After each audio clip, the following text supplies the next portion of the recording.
para quem precisa.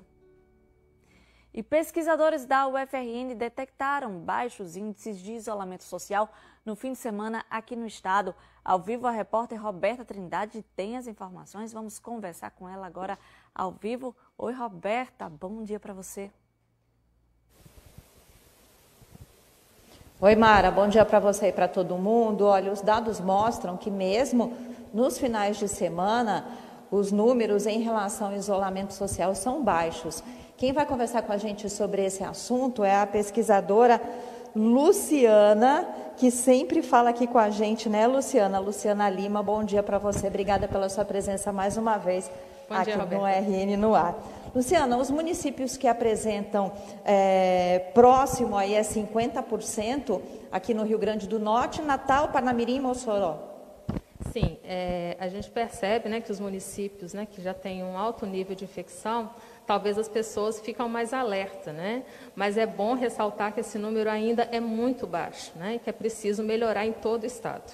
Bom, cidades como Caicó e Pau dos Ferros, né, que são regiões polo, como é que está a situação?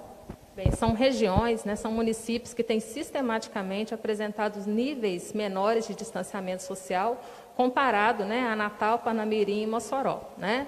Então, no caso, por exemplo, de Caicó, aumentou um pouquinho após ao fechamento das feiras, né, válido por um período de 7 dias, mas os municípios ainda precisam melhorar. Certo. E os nossos números aqui estão parecidos com a média nacional? Bem, considerando o domingo, né, que é um dia em que, teoricamente, as pessoas ficam mais em casa, no caso do Rio Grande do Norte, não foi uma boa performance, né? O Rio Grande do Norte esteve entre os 10 piores municípios, estados, considerando o dia 31 de maio, né? Então, é preciso melhorar, né? Inclusive no final de semana. Certo. Bom, e quando a gente fala em melhorar, Mara, e aí a gente vai para a cidade que você citou anteriormente, quando a gente estava conversando, que é Serra Negra do Norte, teve 60% de adesão, não é? Isso, né? Esses dados, né, para esses municípios podem servir de exemplo para os outros, né? Seguir esses exemplos, né? Então, domingo, em geral, é um dia que as pessoas ficam mais em casa, né? Se o nível de distanciamento social nem no final de semana está alcançando um nível satisfatório, então é preciso que todos sigam esse exemplo, né, de alguns municípios em específico. Certo. E enquanto isso, tem outros municípios também baixíssimos, né, com isolamento.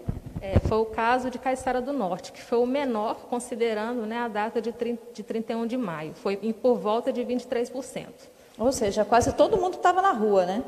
Pois é, então é preciso, né, que o poder público olhe essas condições. Será que são características socioeconômicas que dificultam a maior adesão ao distanciamento social?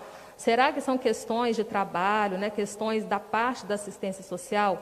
Então é preciso que os governos olhem para essas localidades que têm alcançado baixos níveis de distanciamento social e verifiquem o que está acontecendo. Na verdade,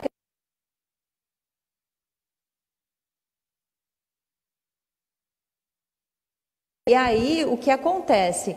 Essas pessoas vêm para as capitais ou vêm para a capital e aí acaba enchendo o sistema público de saúde, né? Lotando, né? Exato, isso é um grande problema. O que acontece é que naqueles municípios que ainda não tem muitos casos da Covid-19, as pessoas tendem a relaxar, né? Mas é justamente quando o nível de infecção pela doença está baixo, é que a gente pode fazer alguma coisa. E se as pessoas não tomarem realmente cuidado, a gente tem percebido que os números só estão crescendo, as pessoas realmente estão ficando doentes e o isolamento social baixo. Está faltando essa consciência também, né?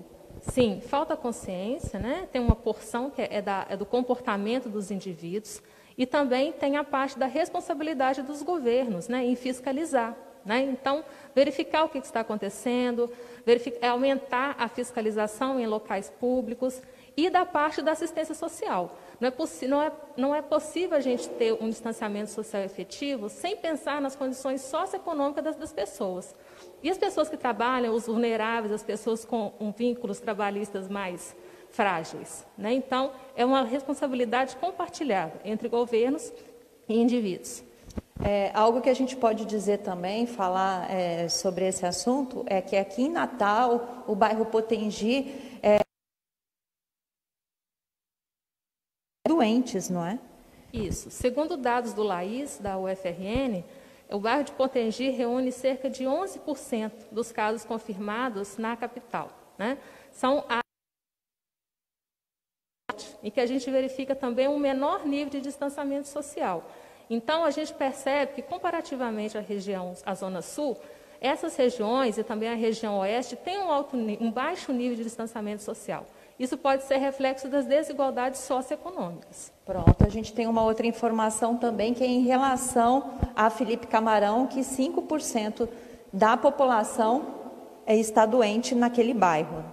Isso, então é mais um exemplo, né? Então, parece que a doença, né, agora, né, ela atravessou a ponte, né? Atravessou. Então, é preciso verificar, né, é preciso que os governos atentem para isso, né? Esses indivíduos, os trabalhadores, né, as pessoas mais expostas estão ficando doentes. Certo. Bom, mais uma informação importante para a gente aqui é que as pessoas realmente precisam se cuidar nesse momento, e quando se fala de pico, ou esse pico não chega ou ele não existe, porque a gente só vê crescendo, crescendo, crescendo, não é, Luciana? Você que trabalha com números e que entende bem disso, porque quando tem números, a gente tem dados, não tem para onde correr, né? É porque está realmente acontecendo. Nós temos dados e nós temos exemplos. Então, no Brasil inteiro, né, no Brasil ou fora dele, a gente vê essa correlação, né? Então, a única coisa que nós podemos fazer é guardar o distanciamento social. Por enquanto, não tem vacina. Então, as pessoas precisam agir preventivamente e agir de maneira rápida, né? Então, a gente não pode ficar esperando a doença chegar no nível, né, que não haverá mais nada a ser feito. Luciana, muito obrigada mais uma vez pela sua entrevista. Mara, obrigada. A situação é essa. As pessoas precisam ficar em isolamento social, mas não estão ficando. Eu volto com você no estúdio. Ok, Roberta, Trindade, obrigada pelas informações. E você sabia que também